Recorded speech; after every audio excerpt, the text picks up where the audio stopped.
بسم الله الرحمن الرحيم. والنجم إذا هوى ما ضل صاحبكم وما غوى وما ينطق عن الهوى إن هو إلا وحي يوحى علمه شديد القوى ذو مرة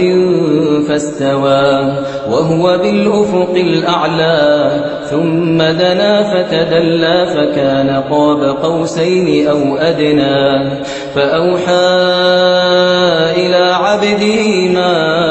أوحى ما كذب الفؤاد ما رأى أفتمارونه على ما يرى ولقد رآه نزلة أخرى عند سدرة المنتهى عندها جنة المأوى إذ يغشى السدرة ما يغشى ما زاغ البصر وما طغى لقد رأى من آيات ربه الكبرى أفرأيتم اللات والعزى ومناة الثالثة الأخرى ألكم الذكر وله الأنثى تلك إذا قسمة ضيزى إن هي إلا أسماء سميتموها أنتم وآباؤكم ما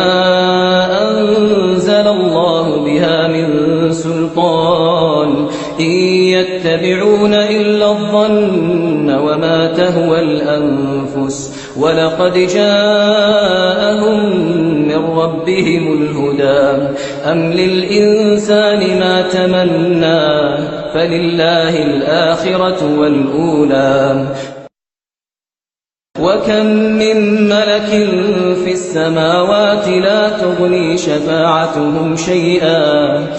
تغني شفاعتهم شيئا إلا من بعد أن يأذن الله لمن يشاء ويرضى إن الذين لا يؤمنون بالآخرة ليسمون الملائكة تسمية الأنثى وما لهم به من علم إن يتبعون إلا الظن وإن الظن لا يغني من الحق شيئا فأعرض عمن تولى عن ذكرنا ولم يرد إلا الحياة الدنيا ذلك مبلغهم من العلم إن ربك هو أعلم بمن ضل عن سبيله وهو أعلم بمن اهتدى ولله ما في السماوات وما في الأرض ليجزي الذين أساءوا بما عملوا ويجزي الذين أحسنوا بالحسنى الذين يجتنبون كبائر الإثم والفواحش إلا اللمم إن ربك واسع المغفرة هو أعلم بكم إذ أنشأكم من الأرض وإذ أنتم أجنة في بطون أمهاتكم فلا تزكوا أنفسكم هو أعلم بمن اتقى أفرأيت الذي تولى وأعطى قليلا وأكدى أعنده علم الغيب فهو يرى أم لم ينبأ بما في صحف موسى وإبراهيم الذي وفى ألا تزر وازرة وزر أخرى وأن ليس للإنسان إلا ما سعى وأن سعيه سوف يرى ثم يجزاه الجزاء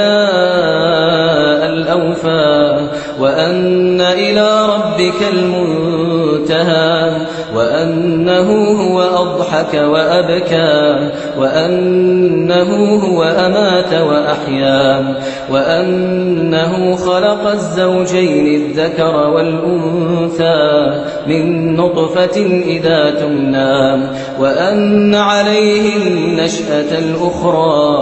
وأنه هو أغنى وأقنى وأنه هو رب الشعرى وأنه أهلك عاد الأولى وثمود فما أبقى وقوم نوح من قبل إنهم كانوا هم أظلم وأطغى والمؤتفكة أهوى فغشاها ما غشا فبأي آلاء ربك تتمارى هذا نذير من النذر الأولى أزفت الآزفة أزفت آزفة ليس لها من دون الله كاشفة أفمن هذا الحديث تعجبون وتضحكون ولا تبكون وأنتم سامدون فاسجدوا لله واعبدوا